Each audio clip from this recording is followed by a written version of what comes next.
Superman. Yeah, no doubt. Let's go to our main man, Johnny Mack from the stadium, joining us now on the JAKIB Post Game Show. Johnny Mack, welcome to the show, man. How you doing after the Birds get a 28-23 somehow nail-biting victory, John McMullen? Yeah, I don't know. I was all ready to call that the Eagles' fifth inning back to the Yankees in the World Series. I mean, that thing was 22-0. And I think the Jags had like 40 total yards, somewhere around there, one first down. And all of a sudden, they get a touchdown. That's maybe a little bit human nature. You kind of let your guard down because you're dominating. You think the game's over. Then you have the turnover. They score again. Then you almost had another turnover. Cisco was really close to making that interception. He didn't corral it. And then it could have went really off the rails. But, yeah, they make plays on offense. I was a little bit concerned A.J. Brown left the game. We know what happens to this offense when A.J. Brown leaves the game typically when he's not on the field. But Devontae Smith was able to make those two big plays, the 46-yard bomb and then the ridiculous 25-yard touchdown pass where he dragged the toes. That was on the 3rd and 22 play. And they gave up that touchdown, the Jags. And earlier they'd given up the Saquon rushing touchdown, I believe, on 3rd and 17. That's just egregious defense. But you got to give the Eagles credit for making those plays. Wasn't as consistent as they would like.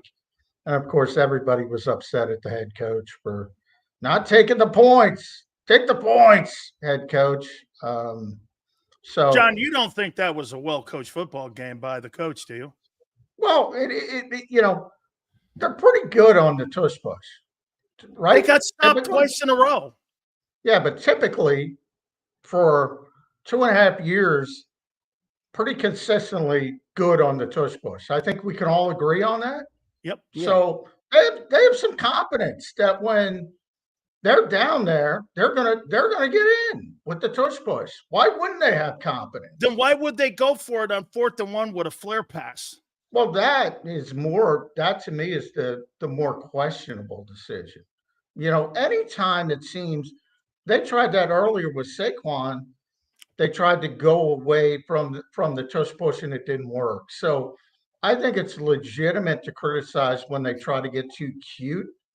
But I can't, maybe I can criticize them moving forward now that they're not having consistent success. But yeah, I think anybody who criticizes them for using the tush push up to this point, what does that mean?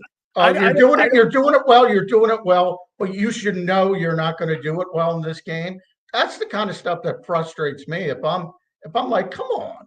No doubt, John. I'm not throwing a flare pass out on the perimeter. I'm running it 3 straight times. And what I would ask you, John, is here's a football team, 14 first downs, 215 yards of total offense, 155 in passing. They were 3 of 10 on 3rd down. They ran the ball for 60 yards. How do they have the ball in the hand to win the ball game at the 36-yard line?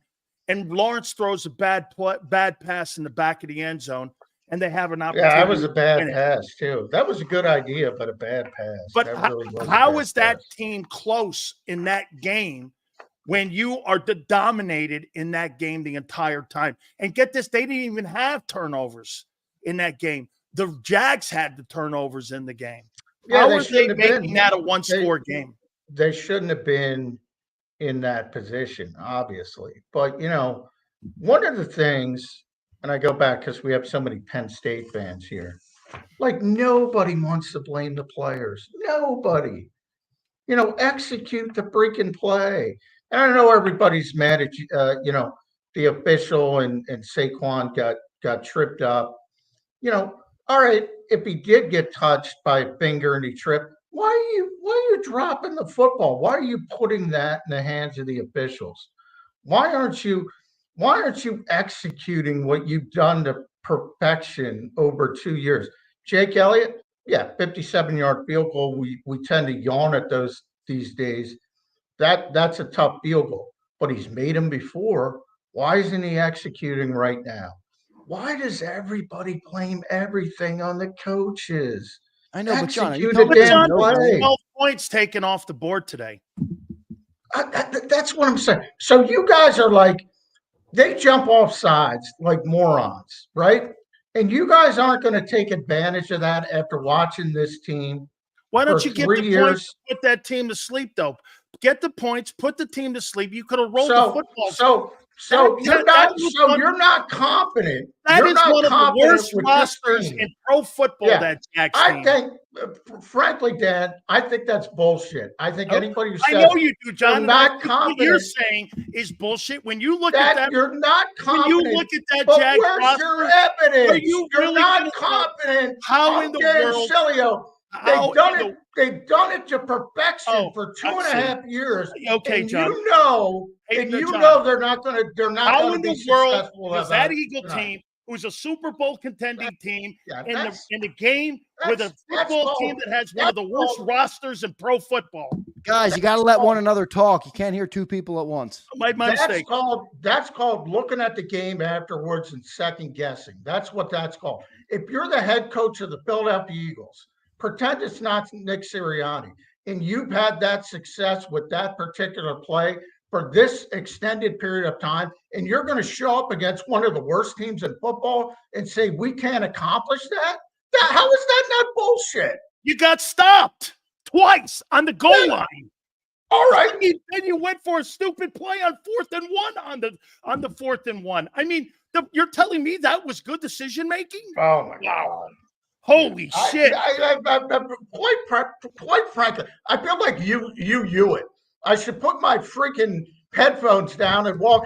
You don't understand what I'm saying when I say you're looking and you're second guessing versus in the moment where you don't know the results. Okay. You don't know the results. Are you going to play the odds or are you not going to play the odds? I'm going to play the odds like Bill Belichick would. That's what I'm doing. I'm playing the odds. Yes. I'm not. Players don't perform all the time. You play high percentage all the time. They talk to us all the time about analytics. That's not analytics when you're going for it on a swing pass on 4th and 1. Where'd you come up with that? What is analytics? Enlighten us. What is analytics? Applied analytics, John, is using the intel you get when it's critical moments in a game, not to run your game plan. That to get it right. So 100% of the time, if you don't execute, you don't succeed. It's a poor decision. Is that what analytics is? We're going to agree to disagree. That's all I'll say. Yeah, disagree mightily. Great. It's unbelievable. 2.5 years. I know, John. Everyone's dumb but you. 2.5 years. No, some people are dumb. I know. Some people are smart. John. I'm the shock jock stupid ass here doing this. I got it. Well, John, do you have no issue with any of the aggressive moves? He has no issue with Nick Sirianni. Nothing. And again, it's a bold step. No, I have an issue with people who don't understand the basic, simple things that because you make a good decision. How many times have I said this to you? Doesn't guarantee a good result. Same thing. If you make a bad decision, sometimes you're bailed out by a Saquon Barkley making a great play.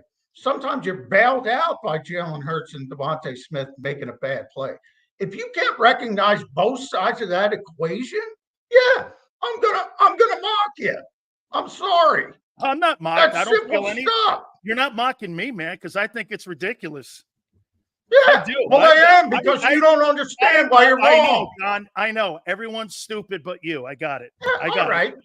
Because you can't argue intelligently. Okay. So that's where you go. So here, all right. So now I'm stupid and now I'm not arguing intelligently. Fantastic, all, John. I didn't call you stupid. You said I'm smart. Everybody else is stupid. You're the one insulting me. I was not. Nobody needs to insult each other. I'm not insulting you, John. John, is there any issue you have today with Nick Sirianni's aggressive approach on multiple occasions? Not one, The overall trend, he gave up 9 points, if that's how you want to look at it today. You have no issue with any of those calls that No, Nick I have no Sirianni. problem with somebody explain like I just said. I literally just said when they did get too cute off the tush push, there's a history of it not working. There's a history. What I'm saying is when they run the tush push, there's a history of tremendous success. And to be perfectly honest, on one, they should have overturned it because he got in, but they didn't. So sometimes you live with it. Sometimes that happens. Same thing with Saquon. Should have that have been a fumble? Maybe not. Sometimes you have a human being making a mistake, but that's why you don't fumble the football. That's why you teach it at the end of that play. Hold on. You can't guarantee that another human being is going to make the right decision. So you put yourself in a bad position. I already said, but you guys don't want to listen to that. I already said I would not have gone away from the tush push with that cute stuff. But that doesn't count because I say with the tush push, they've had tremendous success. If Jacksonville's going to jump off sides and give me a free yard, yeah, I'm going to go for the 2 points every time. I'm going to go for they're giving me a free yard with this team, not every team, because everybody else runs the tush push and they're not successful. Now, after this game, now I'll start to rethink it because now they're not the same as what they were with Jason Kelsey, where it was 99% they were going to get it. Hey, John, if I did insult you, I apologize. I didn't mean to. Okay. I don't want to go down that line because I love spirited debate. And so we're just going back and forth. And I promise you, man, I have a great respect for you. And if I did go over the line there, I apologize to you. It's fine. I get it all the time. Well, no, but John, let me ask you this because I understand what you're saying. Well, Sandra, wait a minute. I'm not apologizing for my take. Let me follow up on what he just said there. I want to follow it up because is there no game situation that should be applied to each of these decisions? For example, the end of the first half. I get it. They give you the yard. They're very successful. I understand what you're saying. Go for it. Makes sense. But don't you also have to factor in, gee, if I just take the 1 point here, which is a much higher percentage play, even with how successful we are, I make it a 3-possession game right there. Shouldn't that be factored into the decision? He made that a 2-possession game. He made it a 2-possession game. I don't have any problem with anybody criticizing Nick Sirianni if they want to criticize Nick Sirianni. I don't know where that comes from. You asked me a question, what would I do? I said, with this particular team, I understand why he did what he did. With somebody else, I watched at the end last year where Cincinnati with the backup quarterback won a football game because the opposition was using a 190-pound receiver to do the tush push behind the quarterback who can't move, and it didn't work on 3rd and 1, and it didn't work on 4th and 1. And I would criticize the hell out of that team. With this team, if you put me in that situation, everybody says it's 1st and 9 for this team. How many times have you heard that from fans when they're putting their chest out and saying, "Oh, this is great. It's 1st and 9 for us. It's 1st and 10 for everybody else. If it's 4th and 1, we're going to get it." Now all of a sudden it doesn't work, and you're saying, "Oh, that's the dumbest decision in the world." That I don't agree with. When they go away from it, and then you can talk about the 4th and 3, and that's more of, look, their aggressiveness has been a huge advantage over most of the rest of the league. Same thing happened to Detroit last year. It was a huge advantage. It got them to the place they went to, and it also lost them the NFC Championship game. Now, in the emotion of the moment, I get why people are going to Dan Campbell's house with pitches, torches, and pitchforks. If they step back to look at it logically and said, boy, we wouldn't even have been in this game unless Dan Campbell coached the way Dan Campbell coached. I'm trying to take it off Nick Sirianni because people are emotional about Nick Sirianni in this town. It's been very successful to them. Does that mean it's going to work every time? Hell no. But to the analytics point we were talking about, that's what they do. That's what the data science is about. If you do that over a large sample size, you're going to have a bigger advantage over a team that doesn't do that. And by the way, that started with Doug Peterson, who was on the other side and made a big mistake of punting the football on 4th and 3 from wherever, the 49-yard line. And the Eagles got the football back and went down the field and scored. You know, if he had more confidence in his offense, he would have went for that. Absolutely. But he didn't have confidence in his offense. Look what he did with that football team. 4 guys in the O-line were replaced. 1 guy was traded. He had backup guys out there in the O-line. The running backs were decent. He was throwing to no tight end in that game. And the defensive guys, they were 31st in pass defense. And he made that a winning score opportunity for him. I thought Doug coached his ass off in that game. I mean, I said it, 155 in passing, 60 yards rushing, only 14 first downs, and you have a last possession opportunity to win a football game on the road.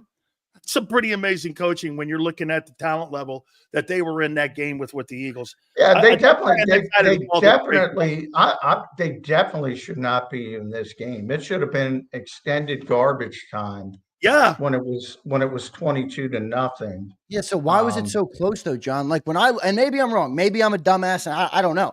To me, I saw it. I'm like, I think this is coaching. I think the Nick Sirianni kind of let them hang around with a couple bad decisions, and then we have a football game. Maybe not. I don't know. That's how I saw it. If the defense continues to play the way they were playing, like what is that?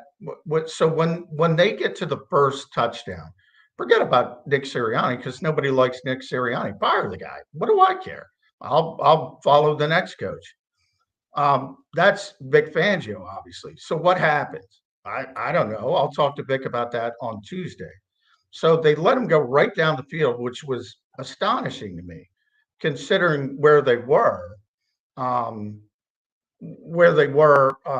previously and dominating as far as giving up 40 yards at that point. They'd given up 1 first down at that point. And all of a sudden, they can't stop the Jacksonville Jaguars, who don't have any weapons. So I don't know what that first touchdown has to do with the head coach. But if people want to blame it on the head coach because he's the head coach, that's fine. Then they get the football right back on the fumble play. Again, what does that have to do with coaching? I don't know. I don't think maybe it's a bad call. A good hit by Sidney Brown has nothing to do with coaching. It was player effort. He hit it, knocked the ball loose. Exactly. But I'm talking about the negatives. I'm not talking about the positive. I'm talking about the negatives. I'm talking about Saquon's fumble. So I'm talking about them getting back in the game. So it's 22-8. And by the way, both of those 2-point conversions, Jacksonville, I have no idea what the Eagles coverage was doing. It was abysmal on both of those 2-point conversions. But so you get the 1 touchdown. Even then, it's like, all right, big deal. They're not going to be able to consistently move the ball. Well, you give them the football right back. And then all of a sudden you have the momentum. That's the Saquon fumble. They score again. So I don't know what that has to do with coaching. Maybe I'm wrong. Maybe good, bad, or indifferent. I don't know what that has to do with coaching.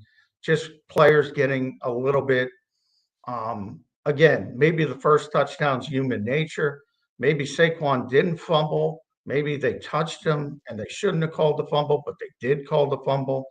And then after they called the fumble, by the way, there's no law that you have to give up a touchdown, but they gave up another touchdown. They gave up another 2-point conversion. And then, by the way, Jalen Hurts almost throws an interception to Andre Sisco.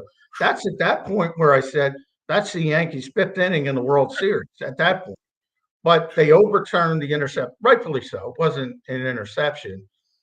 He should have been able to get it, but he wasn't able to corral it. So you got a bit of a break there. So bottom line, it is, and you bring up the point, Dan, that you're right. Sidney Brown making a play has got nothing to do with coaching. But I think everybody recognizes that. Now, the bad players, they're like, oh, well, that's coaching. I don't get that. So No decision making on not going for certain things, and that comes down from the sideline. John, going for two or not going for two, not going for one, not going. That's not player execution. That comes down to decision making on the sideline that the coach comes in and makes. We're either going for two or we're going to go for the tush push. That's a coaching decision. That's not player execution. The player execution comes on whether the success of the play happens, but it has to start with the coach on the sidelines making that decision to go for it first.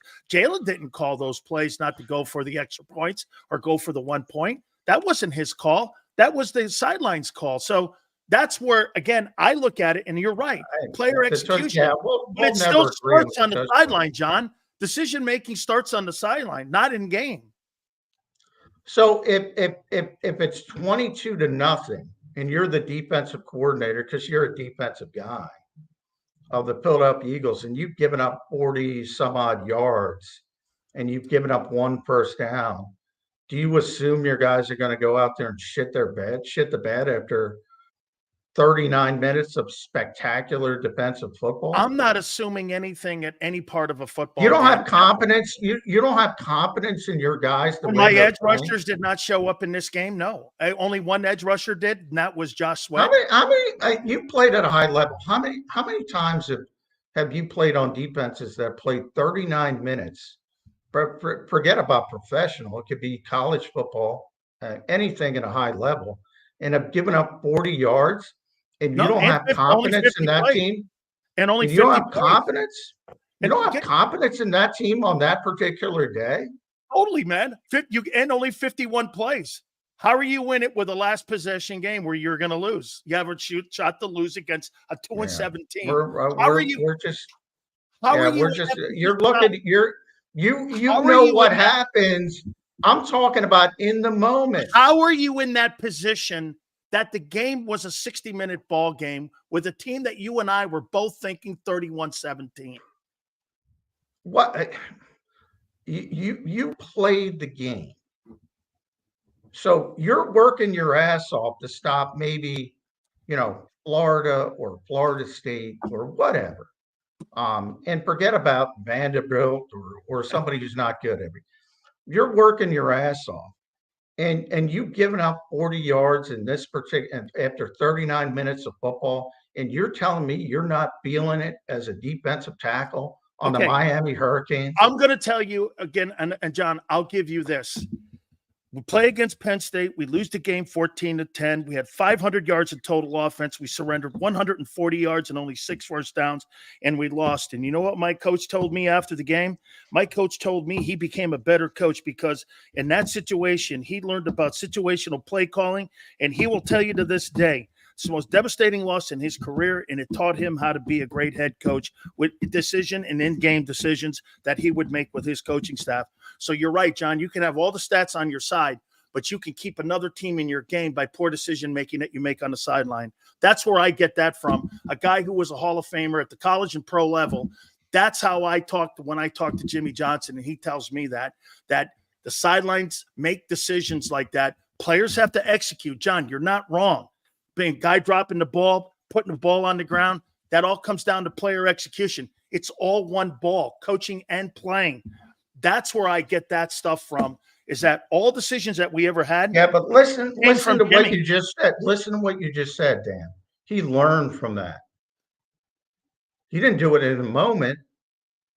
He made a mistake in the moment. No, he went on to win Super Bowls. He learned from that.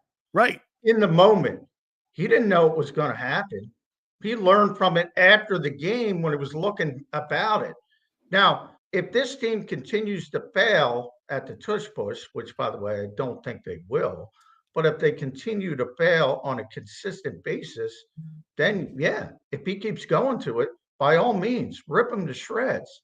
I'm saying in the moment, which you just explained, you can because Jimmy didn't – He didn't change it in the moment. He learned it after the game, looking at the box score, looking at the film. Oh, shit, I should have done this.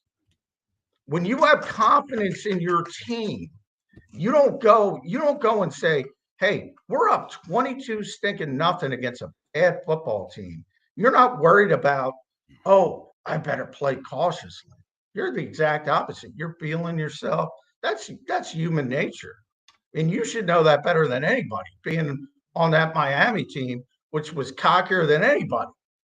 But were they tiptoeing around bullshit? I'm worried about the worst team in the fucking conference. All right. No, well, you're right, but I do think there's got to I be mean- some level of factoring I mean, in. You don't expect 100% success from your All player. right, John, don't talk too much sense to me. You hear me? Well, because I know you're a part of that. I know how cocky that group was. That's right, man. I'll tell you And, what. and believe me, they were cockier than the Eagles are. But yeah, they felt they had this team dead, and they didn't give a shit because Hey, they didn't John, think there's do you any way think- they're coming back. Do you think that Doug, having worked with the tush push, do you think he has some insight on how to stop that play? Because he was really the first guy to institute that with Wentz. Do you think Maybe. two in a, That's a John, good two in a point. row? 2 in a row. I haven't seen the team get stopped 2 in a row like that. Well, that's kind of my point. Either have I. I haven't seen them get stopped 2 in a row. So why am I assuming that's coming? That's my whole point. Maybe Doug, you're right. Maybe Doug has a better feel for it. Although I will say, I think they blew the one call. I think it was in. So that's part of it too. Yeah. I think it was pretty clear. You guys got a better view than me, but I saw the replay I thought he on was the in. screen. I thought he was in. It And I didn't look thought like he was Barkley- into me. I'm not gonna lie. And I thought Barkley was touched too. I thought he was down by contact. That's the one I thought was So spotty. I mean, if you know, I think if that happens, if they make the right calls, and that's part of football. I'm not complaining about that because I hate people that complain about officials. There's nothing you can do about it. They made bad calls though, and sometimes that works against you. I don't know if the Barkley one. I don't know. Bunch of people told me he was touched, and I don't even know. We're going to get a full report soon from the official about that particular play, but I haven't gotten it yet. It is. Let me see what he said. So here's what he said. This is Vice President of Instant Replay, Mark Butterworth. So that's the one who answered. On that play, the running back was touched by a defensive player, number 51. And then he did have contact with number 69 on the offense. So that's Landon Dickerson. It was deemed a stumble on the field. So because it was a stumble, when he went down, he could not be down by contact, and therefore it was a fumble. So then the follow-up was, what would have qualified as down by contact when number 51 touched him there? If no other player hit him and they ruled it not a stumble, and he went down after contact by number 51 of the defense with no other contact, and he went immediately down, then he would be down by contact. So it's a bunch of typical NFL over legislation, but they ruled it a stumble, and because it was a stumble, it became a fumble when you're down on the ground. So I think a lot of fans, like, it's happened many times in the NFL. Guys are in the open field for whatever reason, they slip, and the football comes out. When it hits the ground, they think, oh, he's down by contact. You're not down by contact. You're only down by contact if they rule somebody caused you to go down, and they're trying to claim that it's a stumble. I think it's a bad call. But again, like, there are a couple things. Like, Saquon was phenomenal. Sanders got to give away another jersey. Phenomenal. The leapfrog. I haven't seen that since Jimmy Snuka in WWE. Good. A backward leapfrog. Now, he says he did it against Iowa in college. So evidently he's done it before. But, you know, phenomenal play. The touchdown run, the touchdown reception. But there was also late in the game, it was 3rd and 14, and he slid down. He thought he had the first down. Yeah, I It's said like, what that. are you doing? What are you He doing? made a couple of those boneheaded No, decisions. John, I thought that. Remember when he dropped the pass? He and they dropped the were talking- pass. Remember when he dropped the pass? I think he was thinking, okay, the clock was the issue, and it was more important to him, and he lost his place on the field, and he lost where he was on the field there. He thought he was closer to the first down.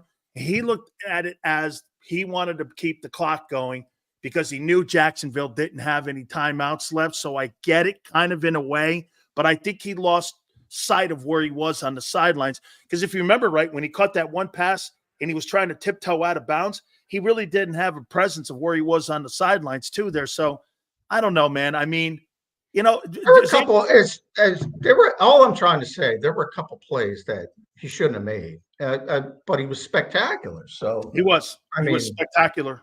We got to run, but John, I got one last question for you, and it might be a long answer because I'm going to ask a lot in one. But outside of Nick Sirianni, who will dominate the conversation all week long, whether we like it or not, he will. Your thoughts on Devontae Smith, Jalen Hurts, and I'll put the linebackers in there because I thought they played exceptionally well today. But just your thoughts on what you saw from some of the players today on the field, John, before we let you go. Well, I thought Zach was tremendous. Zach Bond, I think from early on, he's been great for most of this year. They better get him signed, man. That dude, he's been stunning great. He's so athletic. I don't think people understood. I don't even think the Eagles understood. I want to give credit to Josh Sweat as well. By the way, Bryce Huff, a lot of people on Bryce, he hurt his hand. So that was probably okay. At least that's what the Eagles are saying. So that is why he didn't play as much. But the defense as a whole was lights out for about 40 minutes, as I said. Now, Nakobe admitted he didn't think he played well up into the interception. Now, everybody, great interception.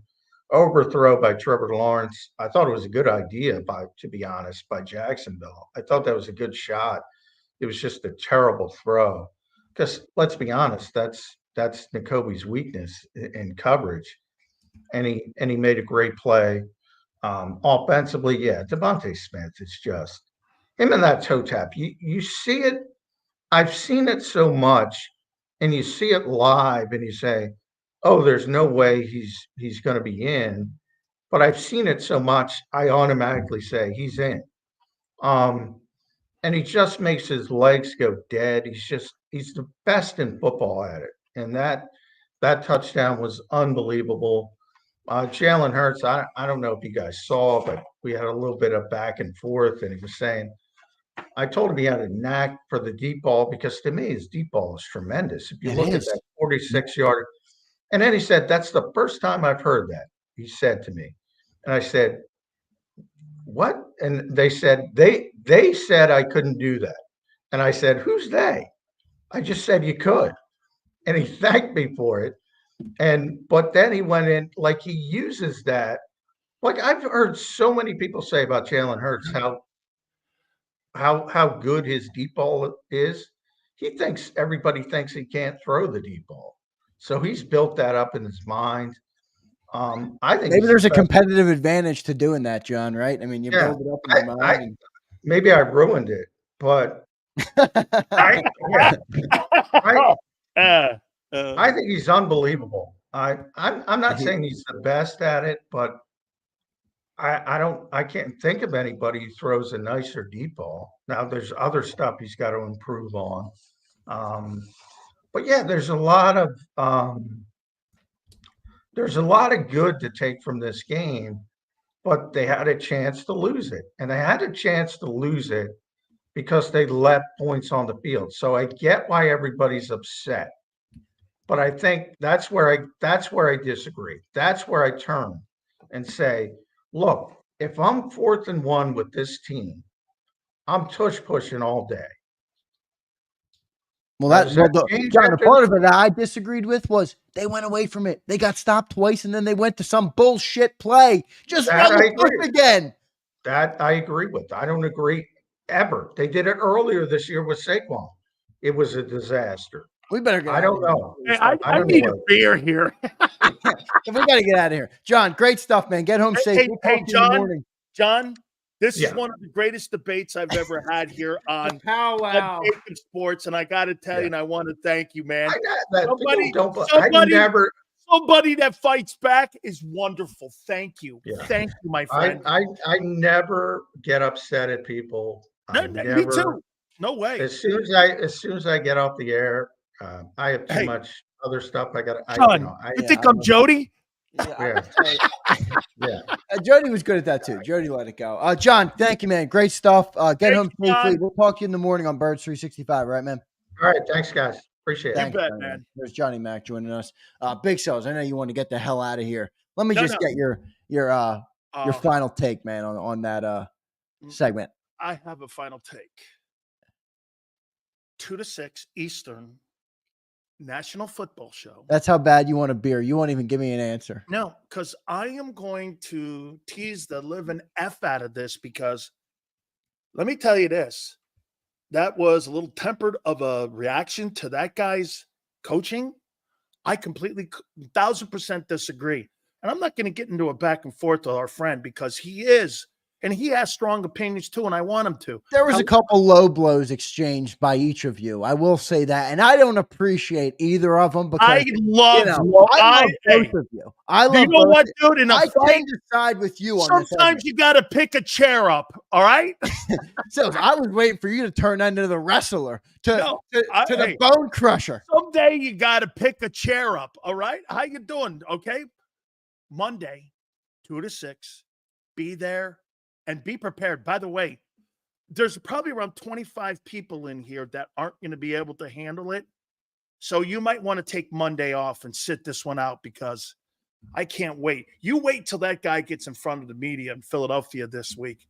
I guarantee you it ain't going to be about a great victory over that wonderful 2-7 Jaguars team. Let me go get a beer. I got to get out of here because I'm about ready to throw up. Good. We made up for some of the times that you're late every day on 2 to 6. Actually, 2:05. Wow. Scoreboard. Holy right, cow. I love you, brother. Great show, man. I'll catch you tomorrow. All right, man. You bet, brother. Thank you guys so much. Please. Thank you. Thank you, Sills. See you, man. Great stuff. Holy shit, everybody. Holy shit. Stills and Johnny Mac throwing haymakers out here, everybody. I mean, listen, that right there, I believe is great content. Now, I'll tell you guys, full disclosure, I agree with Sileo. I don't see how John can view that in the lens that there's nothing situational about those decisions. It's all about trust and you're doing it because it's your identity and you've been successful. Like, is there no situational there where you look at it and say, oh, give me the 3-possession lead, take the field goal here, or take the point after here? Like, is there none of that? I don't know. I guess there isn't. I'm going to fly with Big Sills there. But look, both make great points. I understand where both are coming from. And I hope everybody enjoyed it. I don't think they have any bad blood, but that definitely got a little heated for sure, which was, it's good to see. But overall, I think it is a good talking point because we have this great ass team. We got this great roster. Jalen Hurts is playing the best football I've seen him play in a while. Saquon Barkley is an absolute game changer. The defense is playing way better than anybody expected of them. And do we have a question mark at the head coach? I think we do. I'll take a commercial break. Here's what I'm going to do for everybody that's still with me. We got still over 900. Look at that, man. You guys are legendary. JAKIB Nation. Hit that like button, everybody. Can we get what are we at? 500, 600 likes? I don't know what we're at right now. But I would like we're at 493. Can we get the 600 or 650 for the greatness of Johnny Mac and Dan Sileo? I thought both of them were tremendous today. A lot of respect to both of those two guys. I'm going to take a break. Take a commercial break. I'm doing the post game show. It's already 2 hours in, so I don't have too much time left. I have a lot of post-production to do when the show ends. I'm going to take a double break right now. It'll be 5.5 minutes total, and I'll be back on the other side, and we will do super chats, and we will get to the people on the post game show. Should be a lot of great commentary to talk about. Now, I don't need, if you're joining, let's get to it. All right. I don't need 6-7 minutes of ramble. We got to get through it. I'm sure we're going to have a lot of people who want to join today. So we'll run through them. Appreciate everybody being here. Jack Straw says, grab a beer. I'm not a beer drinker, Jack, but I know Big Sills was like, Z, if you don't get me out of here, I'm cracking one on the air. So I knew he needed to get the hell out of here. But thanks everybody for being here. Hit that like button. I'm going to be back in about 5 minutes here on the post game show, and we'll have some of you guys join us soon. Thanks everybody. Hit that like button. We'll be back soon.